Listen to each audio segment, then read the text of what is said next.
7 a.m. We are that age, those children who we were supposed to reap all the benefits of integration. Dr. Anderson, I'm 36 and I'm telling you, I don't see where those benefits were.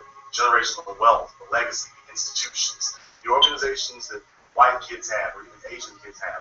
I have never had access to any of those kind of things. There's never been a similar type of structure for me. What happened to our inheritance? You don't have an inheritance. That's what I meant.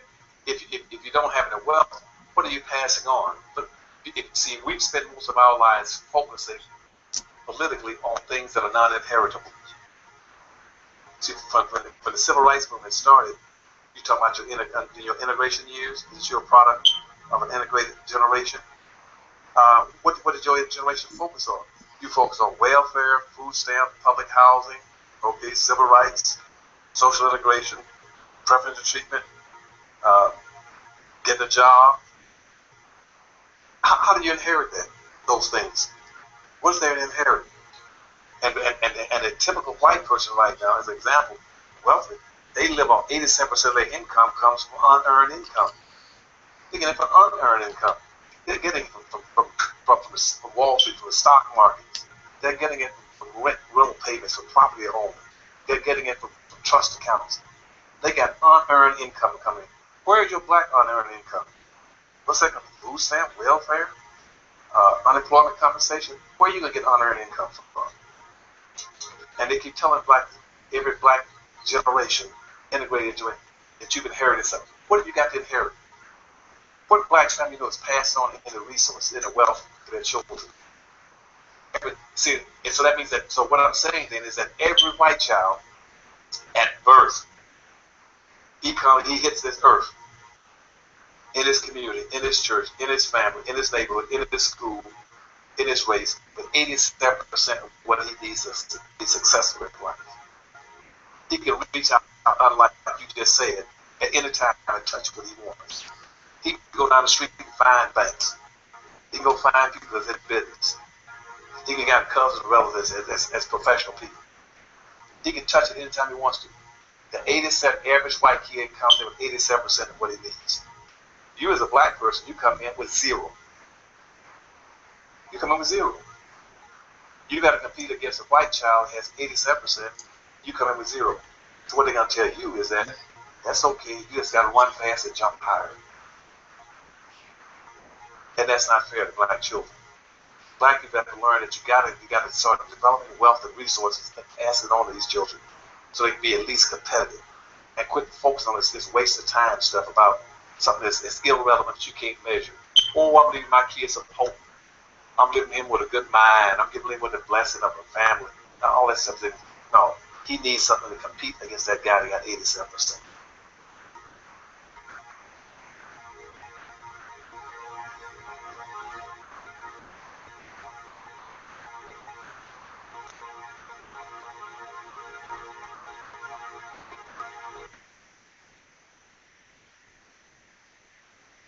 Black first, ladies and gentlemen. Black first, ladies and gentlemen. Black first, ladies and gentlemen. This is my first broadcast. I'm Bartholomew Washington. Welcome to my black world.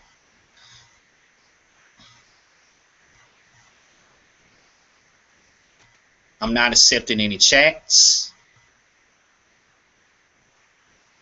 I'm not accepting any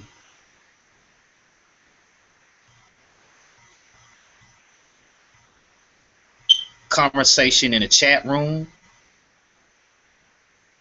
I'm just strictly talking what's been on my mind every day, all day, 24/7, 364 days a week. I just want to talk to my people that we really have a serious problem that seems like we don't get to understand that everybody's at war with black people. White supremacy is at war with black people. This is nothing new. It shouldn't be nothing new for black people. But we choose to ignore it. We choose to run from it. We choose to act like it doesn't exist. That white supremacy is at war with black people. They are at war with our black boys. They are at war with black females. They are at war with black men. There's been funerals after funerals, casket after caskets, candlelights after candlelights burning, RIP after RIP after RIP t-shirts with our dead loved ones that's been shot down, lynched by a racist white man. And we choose to do nothing about it. But the only solution of doing something about this, the only one, this is the only solution. And see, like black people can still get it in their head to understand the only solution to fight white supremacy is through black economic empowerment. Building back our community. Building a competitive community.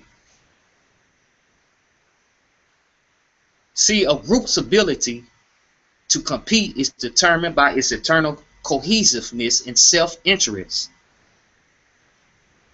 Building functional communities within which we can ethno-aggregate, not integrate, but ethno-aggregate, like Clark Anderson said, ethno-aggregate, then practice group economics and group politics. Let me explain what a functional community is. A functional community is a grouping of people who come together and organize for their own self-interest. Not for nobody else's interest, but for their own self-interest. A grouping of people who come together and organize for their own self-interest. Nobody else's interest. A community cares for the collective interests of its members. See, we need to start building back our own communities. See, once we build back our own communities, that will allow us to become economically and politically competitive. But we do not have a community. So we can't be economically and politically competitive. That's why these things will keep happening in black neighborhoods, all around where black people are geographically located.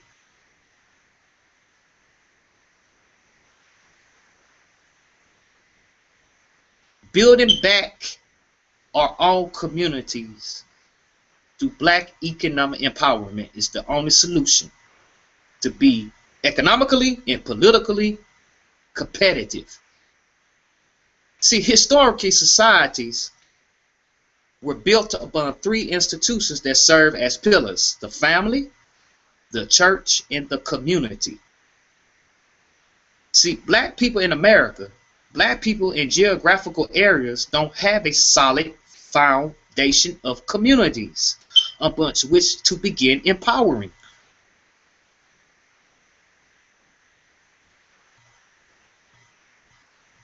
See, black people that claim they know the Bible, they're so religious. I don't have nothing against religion. I'm not a religious person. But I see the Bible, and I do have a Bible, and I read it from time to time, but I do see the Bible as what it reads as nothing but the Bible is talking about economic science and political science. Just all the Bible is talking about. Prosperity and wealth. Not to be poor, because poor is a sin. Being poor is a sin. W.E.B. Du Bois, quote, said, "To be a man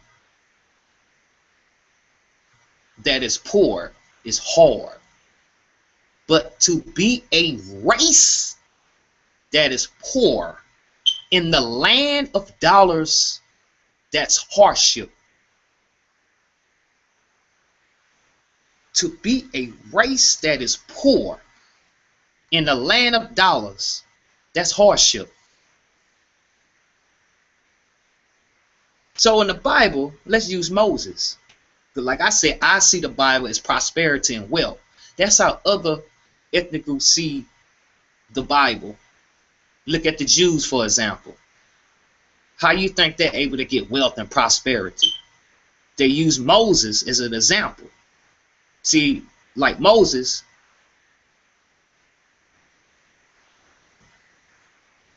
they see that we must begin to build physical communities and maintain a strong sense of community.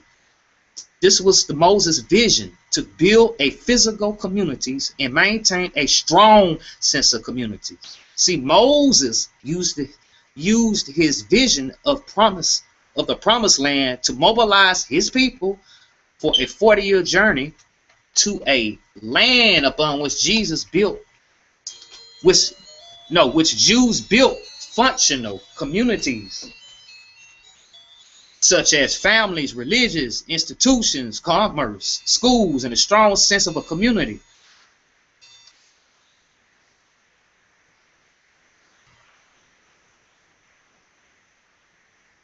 See, that's how Jews see the Bible, as wealth and prosperity.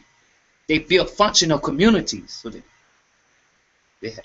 the families, for religious institutions, commerce, schools, and a strong sense of community. The same Bible black people believe in, they do not practice about building a functional communities. Only thing black people do is get together in a church and act like they really worshiping Jesus, but they worshiping the preacher, collecting tithes, collecting money, especially majority of black females that are single, to keep their church running. They making billions every Sunday.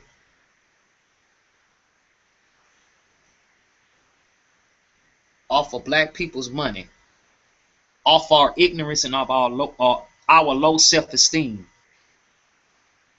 The church, a quote-unquote black church, because we don't have a black church. A church is supposed to be, that's one of the institutions that's supposed to serve the people. See, it used to be back in the 1920s when the church was the service to the black community that helped contribute money to help businessmen, small business. See, each time black people put their offering in tithes, what the preacher do in return, after they invest that money in the bank, and black people did have their own bank, they took that money and invested in helping black people start up their business, or helping black people that already have a business. And they also had receipts to prove.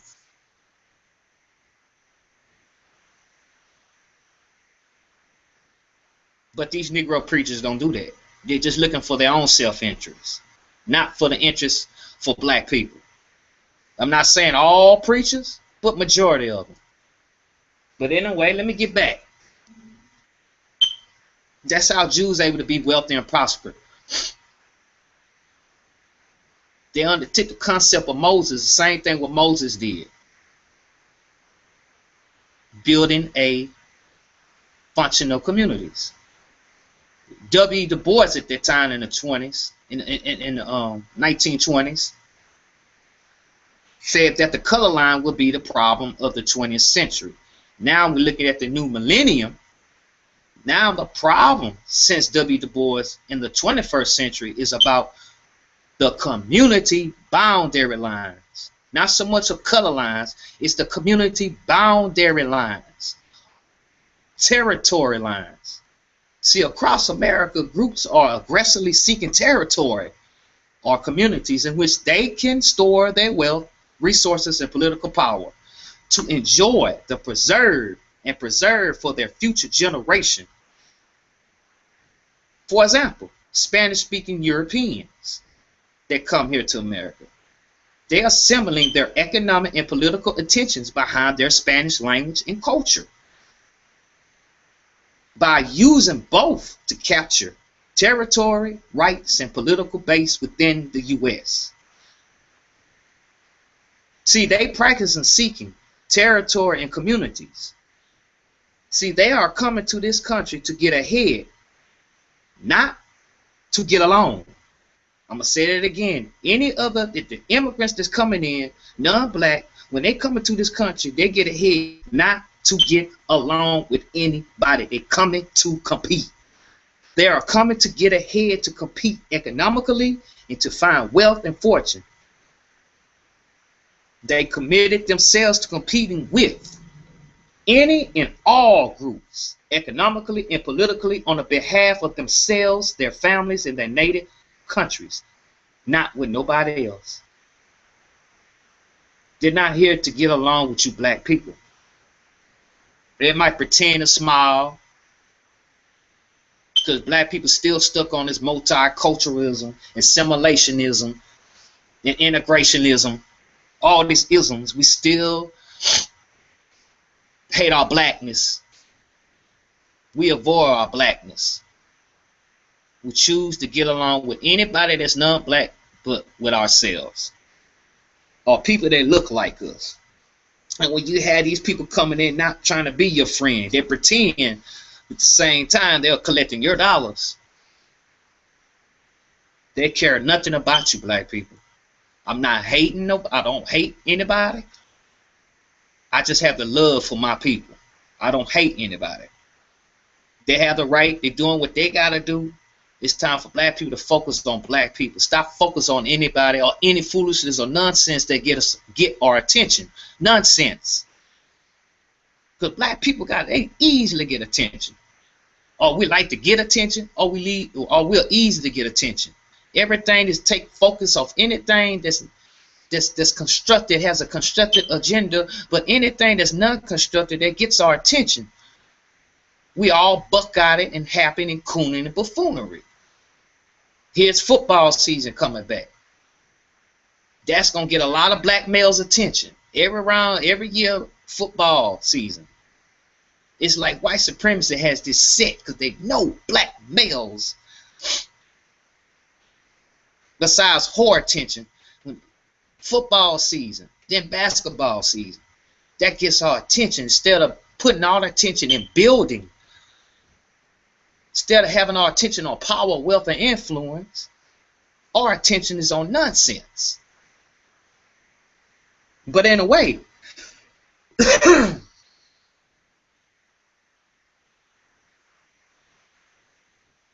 these other ethnic groups, non-blacks, immigrants, their target is for territory. Their initial destination is close to and within black neighborhoods. And this is not a surprise. When Europeans migrated from Europe in the 20s and the 30s, the Italians, the Jews, the Polands, that's what they was coming here to America in the 1920s. For territory, to set up and store their wealth.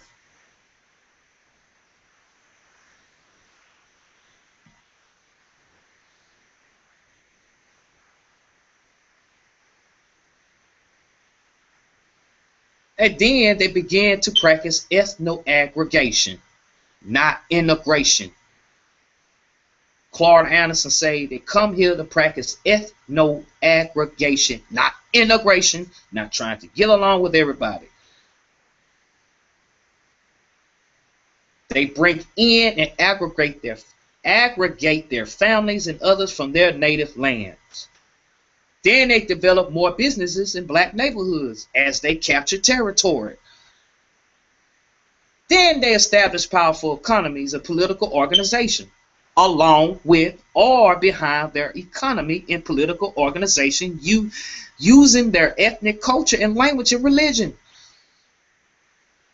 See, after they set up the economic base and their political organization, then they could go in, get along with everybody else. Then they can become your friend. But see, first when they have the economy and they have their businesses and their institutions, they have political organizations and they have economic and political base set up, then that's when they get in a little bit of integration. They don't get an integration first without setting up their own businesses and creating their own wealth and power.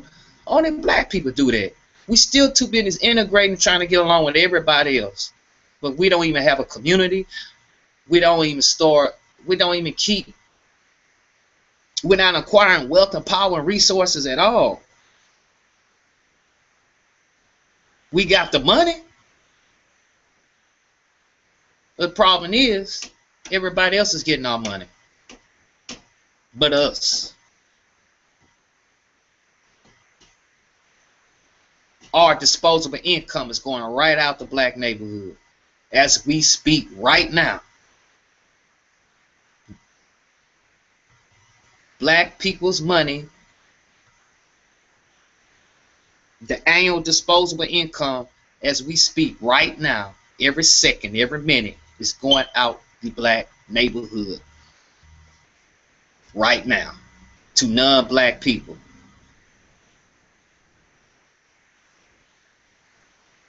The same non-black people that's not giving you anything in return. And they not. You can't go for them for a job. These children, these black children, can't go to them for their job, for a job.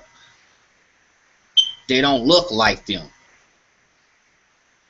They're not giving your black children a job. They're giving their own children a job, their own grandchildren a job with your money. They sending their own children to college with your money, our money. They're not giving you back nothing.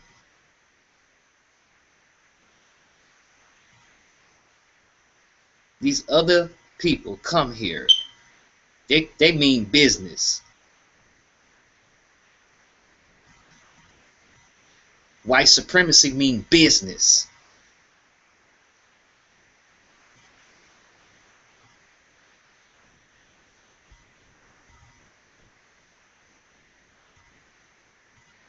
Like I said,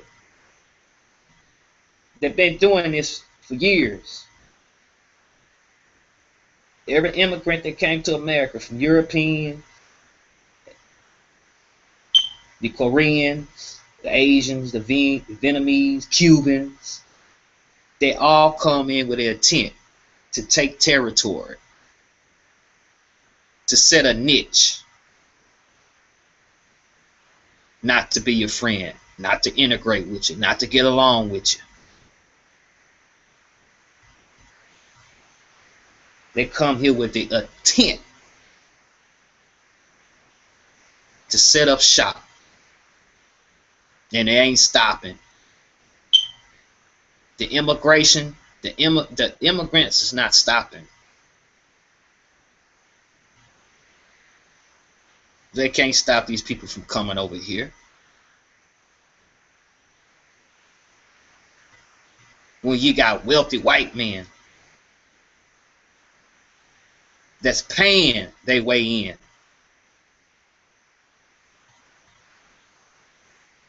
Because there are some good use for their labor. And they pay them cheap.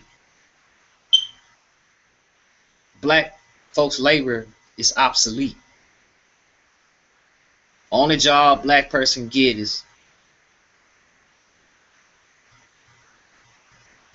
underemployed jobs, part-time jobs, low-wage jobs. That's all they're giving you. We shouldn't even have no business asking for jobs. We shouldn't even have no business putting our children through this situation. We shouldn't even have no business. I shouldn't have no business discussing this at all. Garvey been talked about this. Malcolm been talking about this. Even King been talking about. Dr. Martin Luther King talked about this. Booker T, Clark Anderson, Jason Black, Tariq Nasheed. We shouldn't have no business in 2014 telling black people what they need to do. No damn reason at all to tell grown black people what they need to do is build an economy, get black economic empowerment. We should have no business at 2014. The only solution is through economic empowerment. It should be no more discussion. But you got Negroes will argue with you. They're trying to dip and dab and find their way out of it. Pray our way out of it. Spiritual way out of it. Intellectual masturbate out of it. Pray on it. March on it. That's not going to cut it. And that's why we're getting our asses handed over by white supremacists. Because we don't practice power. We don't know what power is. We don't understand power. We don't know how to use power. We got a bunch of black male Negroes. Only way they see power is through tennis shoes. Whore attention. Chasing non-black females. They see that as power. You got grown Negro males that will argue and fuss with you, saying having an economy, building back our community, it's not going to work. They make all these cute excuses, being a coward, because they don't see it. That's putting in too much work. That's why we don't get respect as men, because you got a bunch of black males and boys, imitation females. All they want to do is chase draws all day, chase tennis shoes, chasing attention. Don't want to chase power. Don't want to chase wealth. That's why we get treated the way we get treated. That's why any other white racist white man could gun us down, strangle us, lynch us, mistreat us, dominate us, use us. Because we don't own and control anything. Zero. Nothing. We're looking for handouts. We begging. We make excuses. We coon and we buffoon. We want to show out. Racial showcasing. Don't want to build nothing, because that's too much work. We leave that to other people to do the work for us and expect them to give you something. Are you crazy, Negroes? You expect them to do all the work and expect for them to give you and expect handouts what they work hard for. Are you crazy, Negroes? They're not giving you a damn thing. Do you understand that?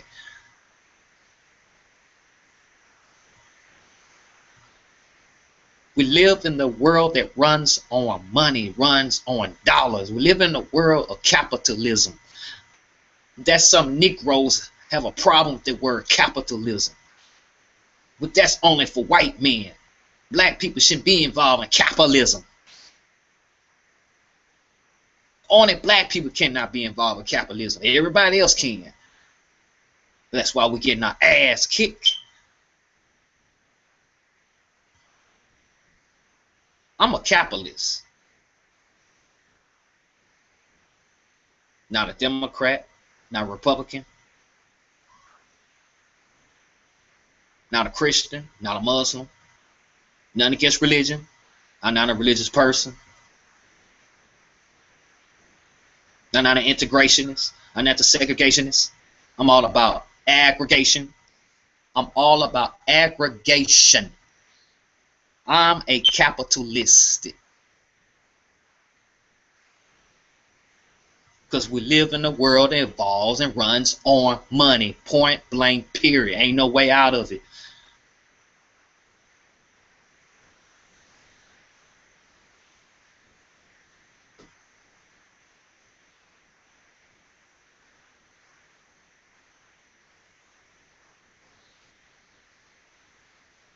You got to establish a powerful economy in a political organization.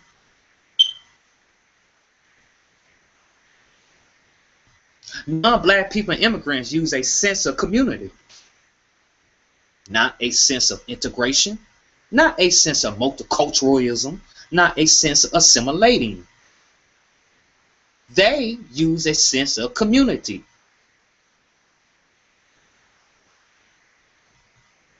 Not a sense of integration, not a sense of the get along and go along, not a sense of multiculturalism, not a sense of assimilating with other people, with everybody else that doesn't look like them. No.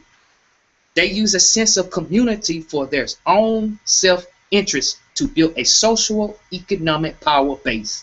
Not for the self-interest for nobody else, but the own self-interest for themselves. Do we understand that, black people? Do you understand? What you would think, black people, that should be an instructional tool for us as a black people. See, it takes a fully functional community to raise a child and to raise up a competitive race of people. And I'm going to say this again. It takes a fully functional community that has the wealth, power, resources that you control to raise a child, to raise up a competitive race of people.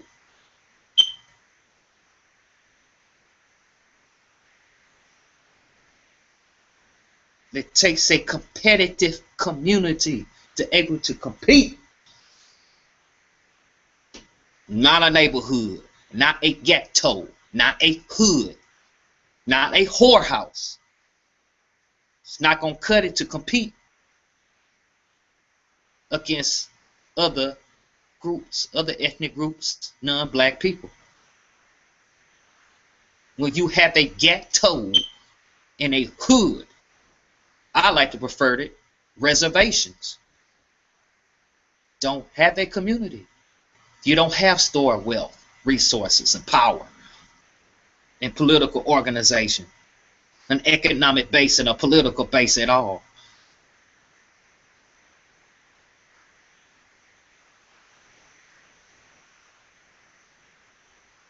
So if we think since the civil rights generation that we still gonna march our way out of it, we still gonna hold signs like in the 60s when black males holding a sign, I am a man. 2014, from the 1960s to 2014, the 21st century, black people still holding those signs. Justice for Oscar Grant, justice for Trayvon Martin, justice for Mike Brown, justice for Renisha McBride, justice for Oscar Grant. Justice for, justice for, justice for, justice for. Where have we changed? Justice and equality. We still marching. We still praying on our knees. We still begging white folk. We still begging. There ain't no such thing as good white people. There ain't no such thing as good white people and bad white people. It's called white supremacy. There's a such thing as white supremacy, not good white people, not bad white people, not the Republicans, not the Democrats, not the liberals, not the conservatives.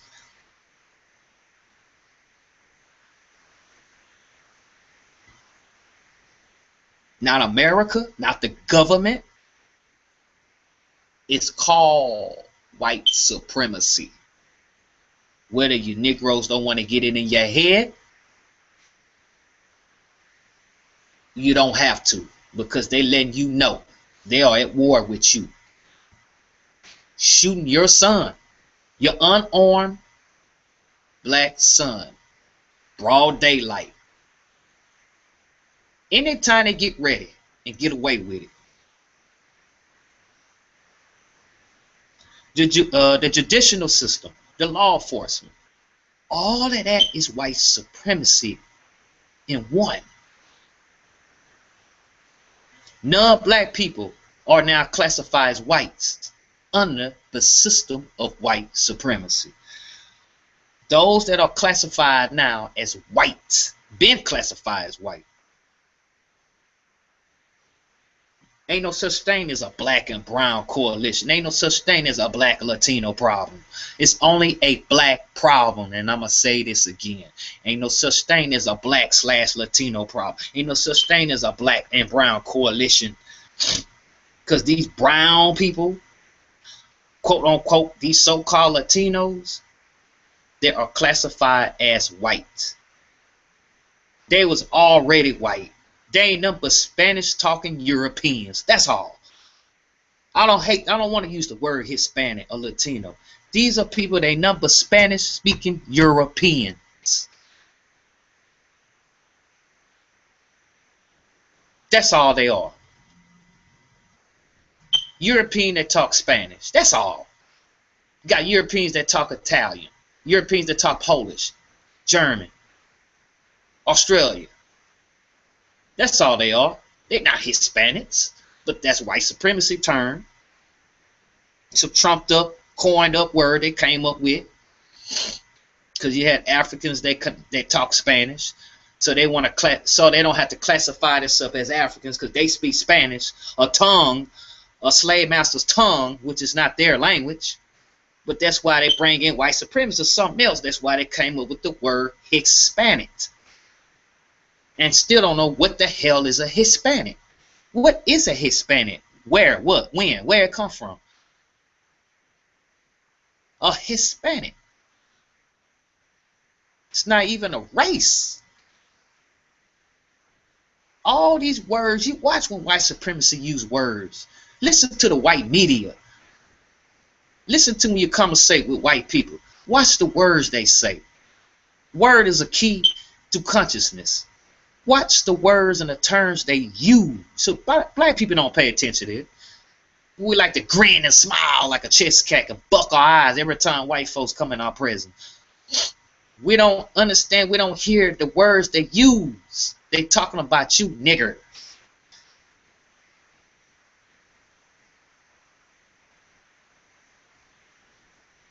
They saying you just white people saying in their mind these dumb niggers.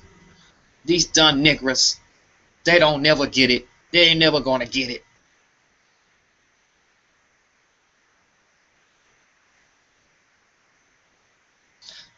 When you don't control your own water, your own food, your own electric,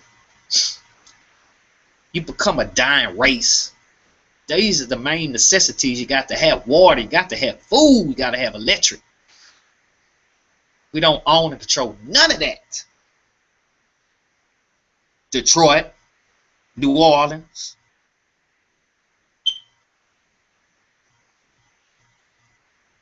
New York, Philly, Houston, Dallas, East, West Coast, wherever black people in the geographical areas, as the white media would quote unquote call it urban cities. That's another term. Urban cities. What is an urban city? See these words they come up with. We don't control none of the resources. But we expect these hotel, cosmetic, astrology, mystical magic, spirituality, people, if you ask them,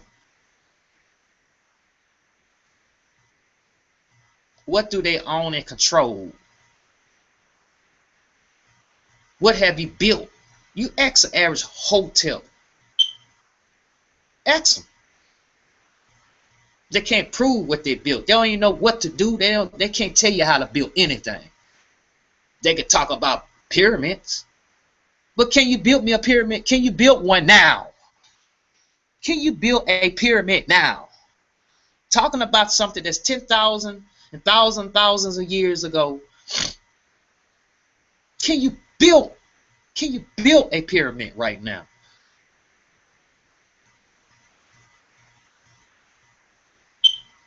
That's intellectual laziness. That's intellectual masturbation. Show me where have you built a pyramid. Show me.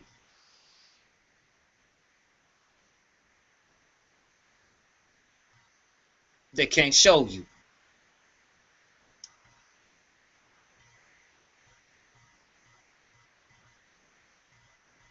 All we need spiritual wealth. We need to pray to Allah. We need to pray to the Lord. Black people have not left the plantation. Physically, yes, but mentally, no. We still have that plantation Negro mind mentality. We still have that plantation Negro mind mentality. From the Negro bedwetch Jezebels and Aunt Your Mamas, it hasn't changed. That slave mentality still there. Look at your black females. That DNA from our great grandparents. The Negro bedwetch. The Negro wench. The Jezebel. The Aunt Your Mama. Look at it back then. Look at the black females now. That we haven't left the plantation. The Samboing and the Gumboing. Look at your black males. The same thing. It hasn't changed. Over 100-some years, Negroes still haven't left the plantation at all and don't want to leave the plantation. Still depending on white people to take care of us. Over 100-some years, over 500-some years, over 800-some years, Jim Crowism, desegregation, still have Negroes still want to depend on white folks to take care of us. They're not going to take care of you.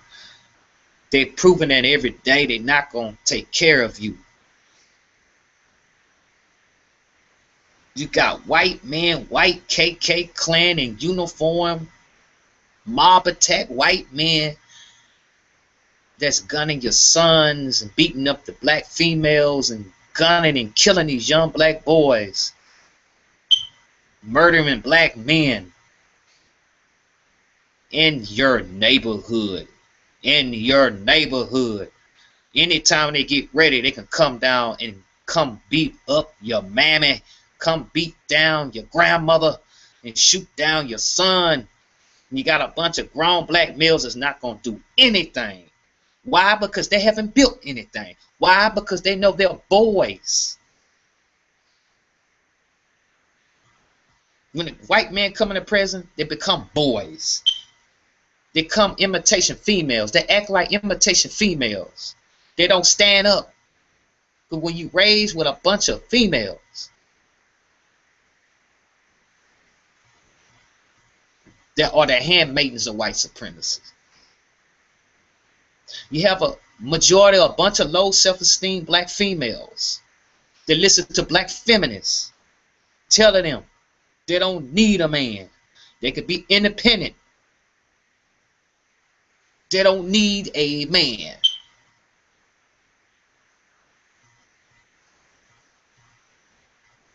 Black feminists.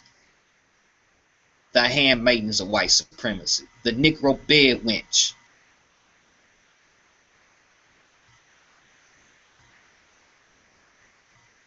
The concubine of white feminists.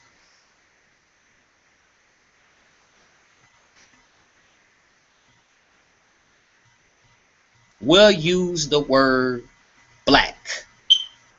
B-L-A-C-K, black. We use it. Black feminists. What the hell is a black feminist? Gay is the new black. They even got a goddamn series show called Blackish. Black. Anything but black empowerment. Don't want to use the word black in front of black empowerment. But anything to use the word black is nonsense. Black feminist. Gay is the new black, or black gay is new. Blackish, a damn TV cooning show called Blackish. Well, you know who's the normal suspect behind that. Blackish? What the hell is a Blackish? And who's behind this? The usual suspect, white supremacy. Black feminists, the usual suspect, white women. Using the word black. Never use the word black empowerment, black economic empowerment. Don't use that word black in front of empowerment.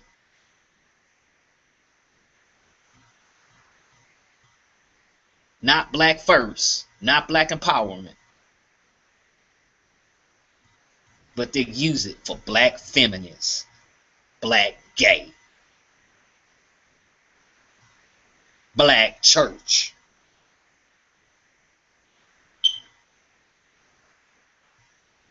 Nonsense.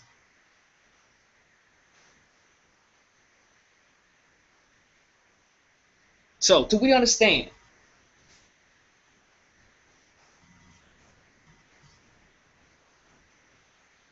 The only solution why these things are happening.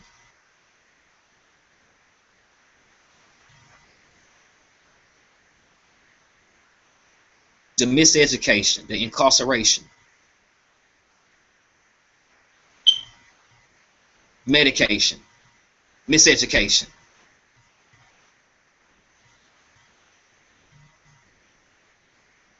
The unemployment rate. Because we do not have a social and economic base.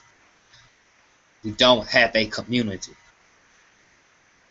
This has been preached over and over and over, from Garvey to Malcolm,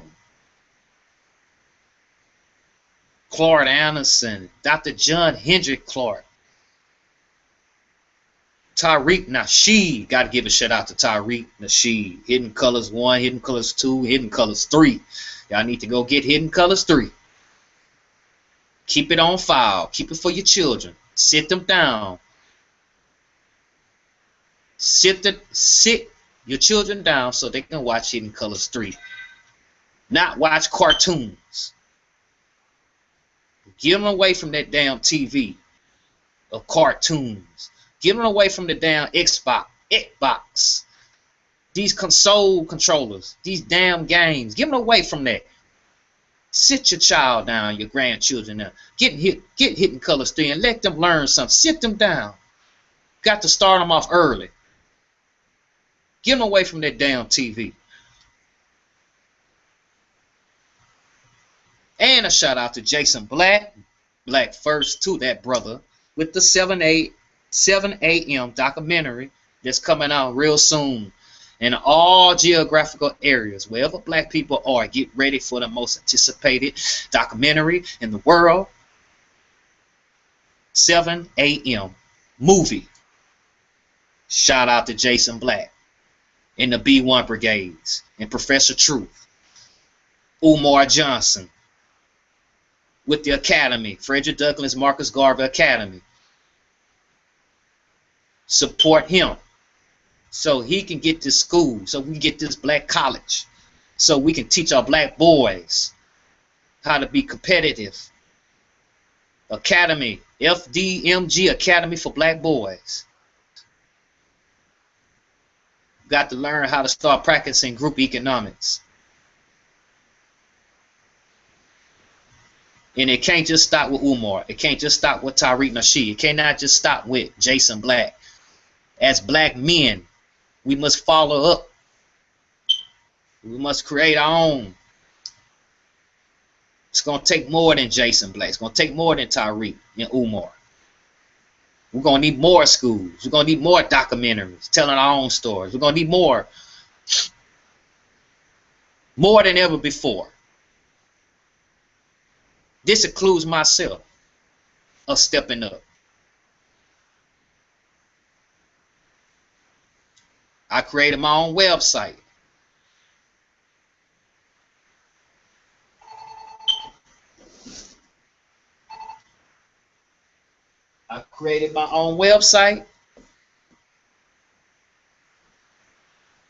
Trying to get in real estate. I'm trying to get in purchasing property.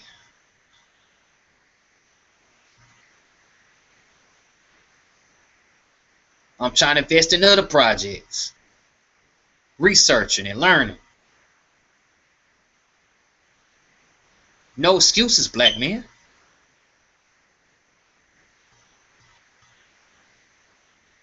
Come up with your own documentary. Stop complaining about these movies that white men come out with. Stop complaining. And I'm getting sick and tired of grown black males complaining. I'm very sick. That's why white men treat us the way they treat us, like little boys.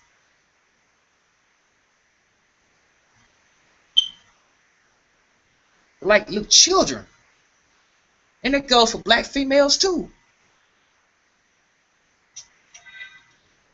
We act like children. We just so dependent. When are we going to learn? Until they kill us all? Then it'd be too late. White supremacy is on the march, and they're not stopping. The only people they targeting is black people. I'm only concerned about my people. I know, I understand people want to be concerned what white supremacists is doing to non-black or non-whites. And that's true. But I'm only concerned about my people. I know there's going to be a lot of black folks disagree. I'm not in it to save everybody. I'm not concerned about nobody else. This going to hurt a lot of folks' feelings. I'm not concerned about nobody else. I'm concerned about my people only. I'm not worried about nobody else. I don't give a damn about conspiracy theories or Illuminati.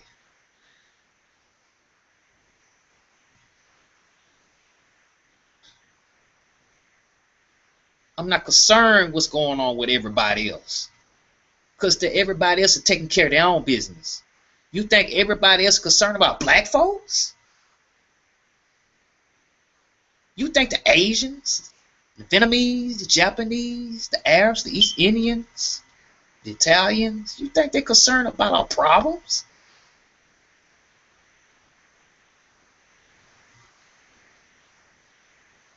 Yeah, there's other races that have problems. But they take care of their own problems. They take care of their own people. When are we going to learn to take care of ourselves and take care of our own people? Not worry about nobody else. Until they kill us all?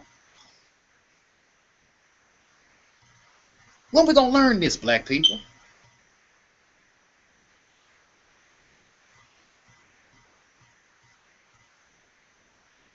But this is all I got to say for right now. This is my first broadcast. So I might be broadcasting it again later on. But I just had some thoughts to say on my mind, because the only solution for black people, is black social economic empowerment. Not spirituality, not Jesus, not Muhammad, not your white liberals, not your white Democrats, not praying, not marching, not singing, not skinning and grinning, buckeye. Not butt dancing, not coonery, not buffoonery, not debating with white folks, not calling white folks crackers and devils, not making excuses, keep making excuses. That's not the solution. Crying and whining, showing off, attention whoring, that's not the solution. Pumping your fists in the air, holding up the red, black, and green, but you ain't got a community. You don't have an empire to put the flag on, to represent. That's not the solution.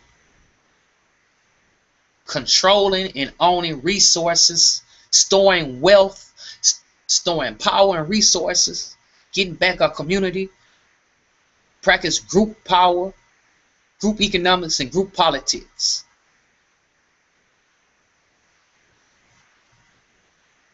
That's the only solution.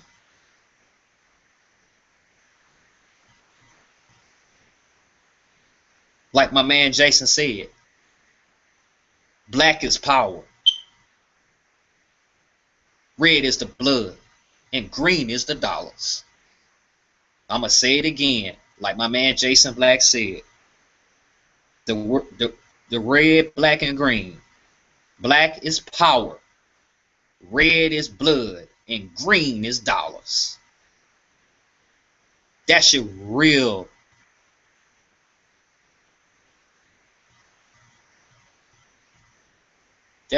flag. That's the flag of empowerment.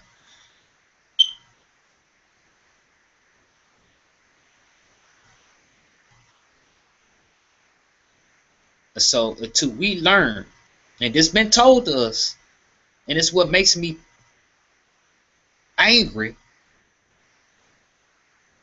This is nothing new. We've been told this over and over and over. And black people just don't want to get it, or they don't care, or they don't want to work. They put in the work, or we just selfish. We've been told this since Marcus Garvey, Booker T. Washington, W. Du Bois, Dr. King, Claude Anderson, Dr. John Henry Clark, building a nation. If you can't make your own damn underwear, you don't have a nation. If you can't make a safety pin for your child's diapers, you don't have a nation. You don't have a nation at all. We can't produce our own water. We don't know how to start making our own water, creating our own food. We don't know nothing about agriculture. That's why I'm glad for Brother Umar. You get this academy, the Frederick Douglass, Marcus Garvey, to train black boys by agriculture science, economic science, political science, arts, military. And that's why I'm going to keep supporting Umar. That's how you practice real black brotherhood, with our money. That's how you practice real black brotherhood, not by giving handshakes and what's up, brother, hope tapping. No. With our dollars. Put some skin in the game. With our dollars. That's how you practice real black brotherhood, group economics. Patronizing one another. Creating businesses, creating our own institutions. That's how you do it, not by talking loud, talking about what I used to do, what I can't do, and making all these goddamn excuses. And you wonder why we get no respect as a race. And I'm talking to the black males, and we supposed to be leading this thing. But we letting our black females lead us. Why in the hell we gonna go on war with black females leading black men to war? How in the hell we gonna win?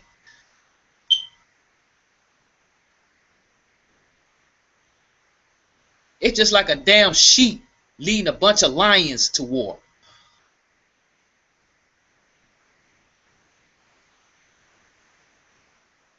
And when it should be the other way around.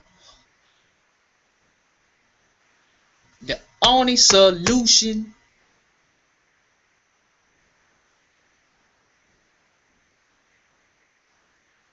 It's identifying with blackness, black first, and everything that we do and say is always going to be black first.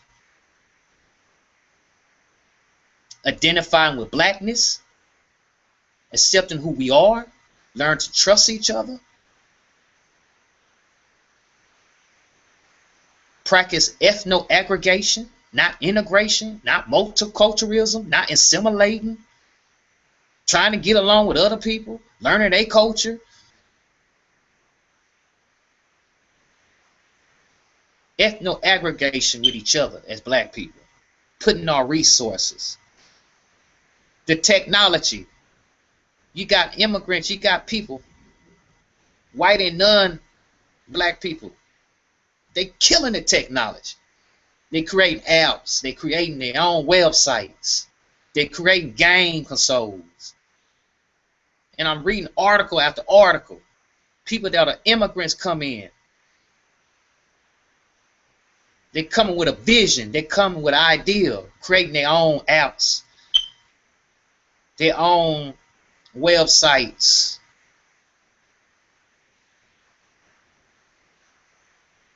Young.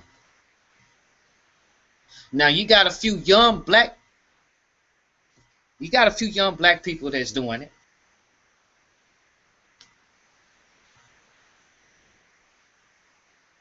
Like the brother that created, him and his father created in New York, the sneaker pawn shop, the 17-year-old brother. Him and his father got together. Matter of fact, I'm going to talk about that later. I found that to be, very inspiring for me. A father and son relationship. And when you have black females telling themselves they don't need a man.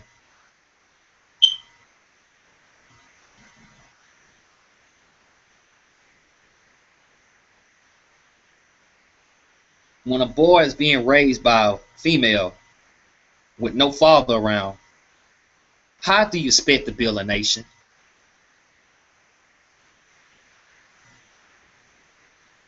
How do you expect to build a nation? You got a bunch of black females raising up boys, not men or to become a man, but boys. How these boys, and I know some grown men, they still act like boys. How in the hell they gonna lead?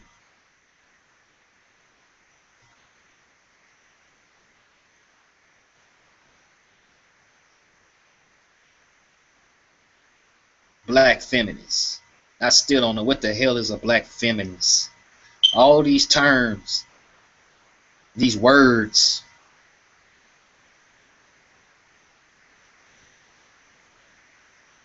But I might do another broadcast later on.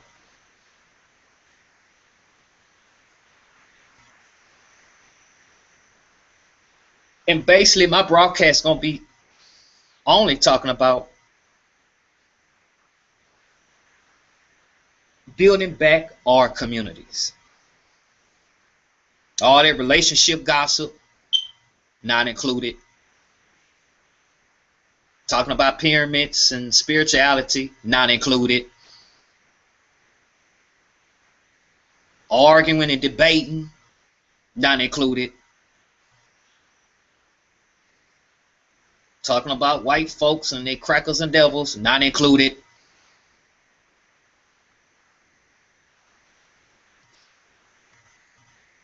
Making excuses on what other people are doing and where you can do the same thing.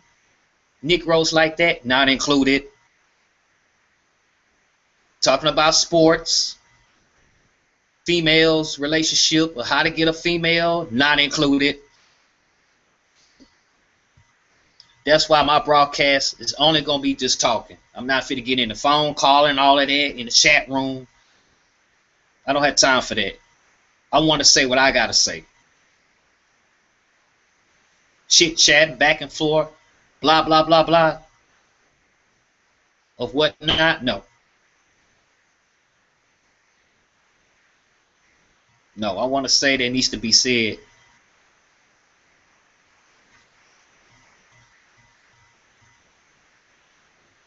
And the only solution is through black economic empowerment. The only solution. Getting back our economy, getting back our communities. And I already know, and I've been noticed, just like the plantation. It's a lot of black folks, a lot of Negroes, and that's going to have to just, they're going to have to just drown. I know a lot of us ain't going to be with us. I know a lot of Negroes that's going to keep depending on white men to take care of them. It's going to be a lot of Negroes that prefer to stick with talking about spirituality, talk about their Jesus, talk about their Muhammad.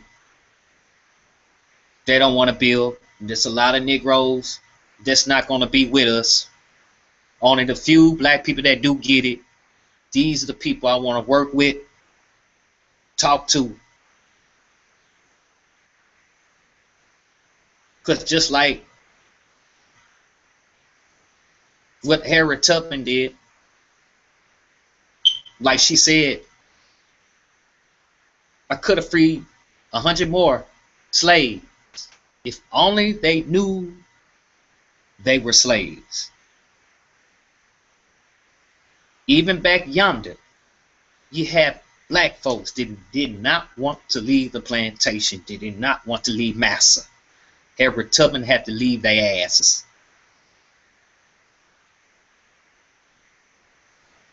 And that's the way it's going to have to be 2014. But a lot of black folks ain't going to be with us.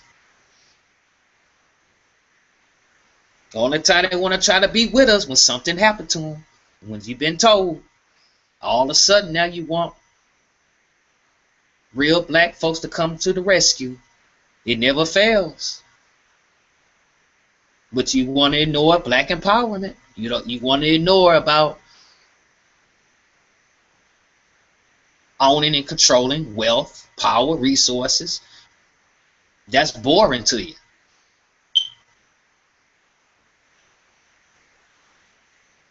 And there's a lot of Negroes that's not going to be saved. And I'll be damned if you drag me with you. I tried all of that. I want to save our black children. I'm not saving these grown Negroes. I only want to save our black children, the young ones. I don't have too much concern, don't care about these overgrown Negroes no more. I don't argue with them no more. I don't try to debate with them no more.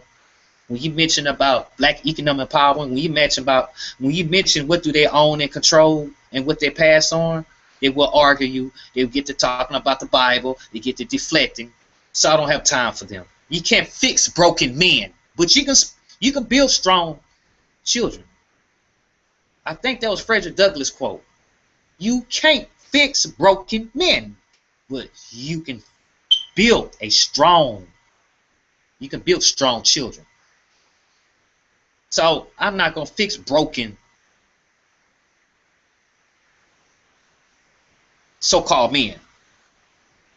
They still want to have a childlike, boyish, childlike, infantile, rudimentary, psychotic, don't want to ever grow up, don't want to be adult Negroes. Don't have time for that. I want to build something with our black children. That's who I want to build with. I want to build something with our black children. And there's a few ones out there that are becoming the early entrepreneurs. There's few of them out there. But like I said, I might do another broadcast later and talk about the main two. It's a 12-year-old black girl. She came up with her own idea.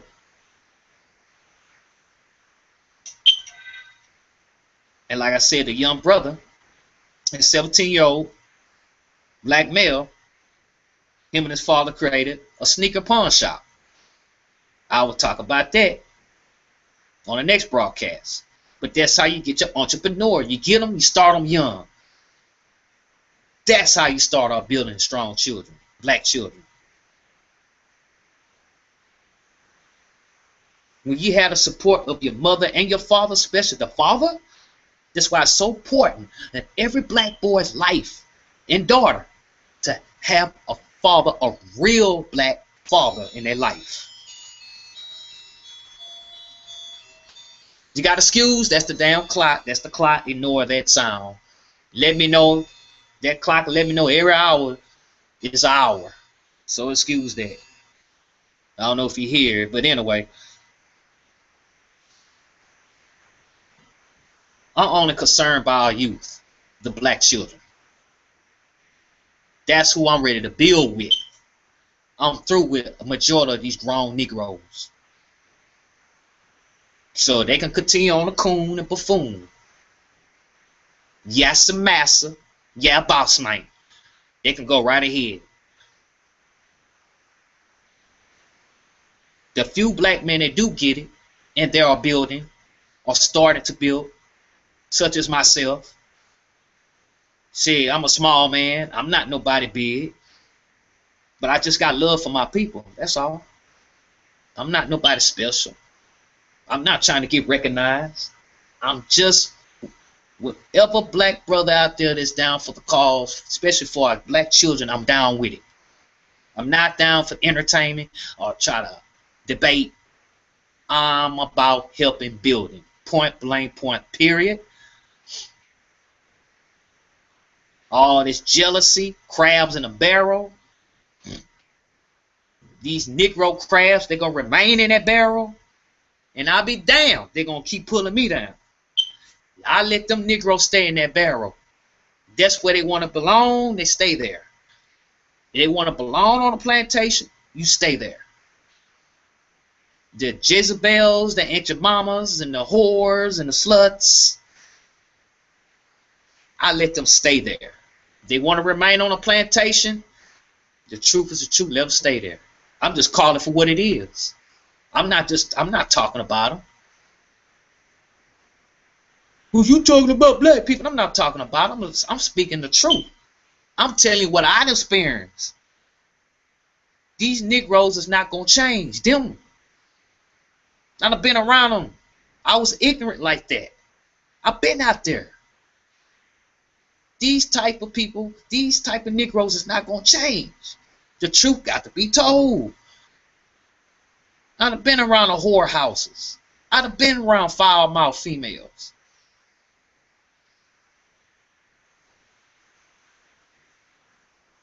I'm not going to waste my time with them no more.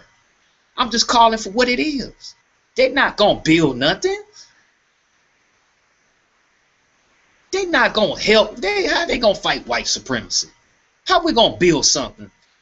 These people can't help us build nothing. They still got that plantation mentality. They're going to remain on a plantation. I'm not going to waste my time. I'm going to do a Harriet Tubman straight up. I'm not going to waste my time. I want to be with people, black intelligent people that's serious about building. I want to build with our black children. It's where it starts at. We got to start with the children. The ones my age in their late 30s and 40s and 50s and 60s, they through. They're going to be stuck in their childlike mind. There's nothing you can do or say. I don't have time for that.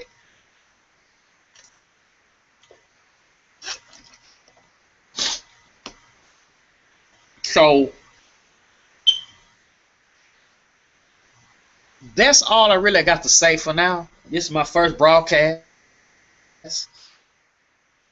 Don't know how it's going to sound. I don't care if it don't sound right. I want to analyze what I say and how I critique myself. There's always a proof for a better improvement, but I just have to say what I have to say. I have to say it. It starts with building the economy. Ain't no other way. That's how you're gonna really win over white terrorism. Like I said, it just ain't no other way. Black folks ain't gonna fight back. Black people, black males ain't gonna fight back. At least fight back. Ain't gonna fight back. But anyway,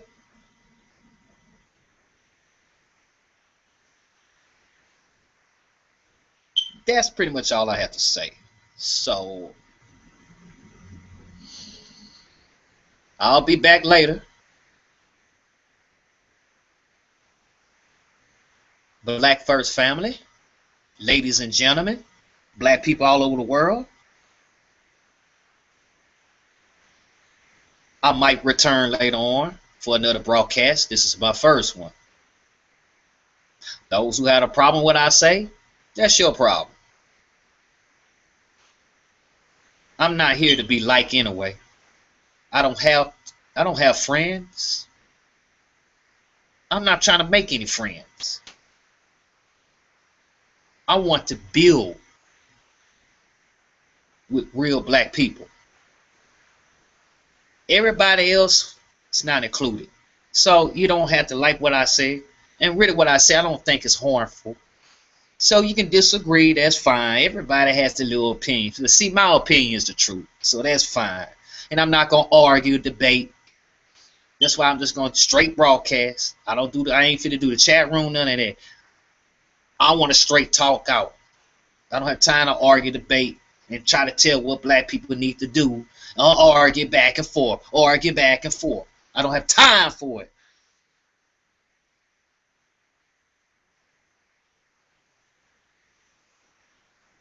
So, ladies and gentlemen, black brothers and sisters, African black brothers and sisters, this is all I got to say. Thank you and Black First. Have a good afternoon. I might check back later on.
This podcast was recorded by BKRpodcast.com.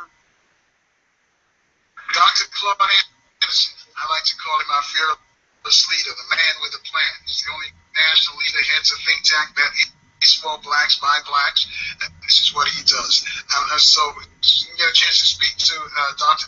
Thornton, the PTA president, about the pipeline from schools to prison complex. Dr. Anderson, is there such a pipeline, do you think, from your research? Have you found out that such pipeline exists? What pipeline is that, Carl? First of all, let me say good evening to you. Good evening to you as well. The pipeline from schools to prison is calculated. They calculate how many students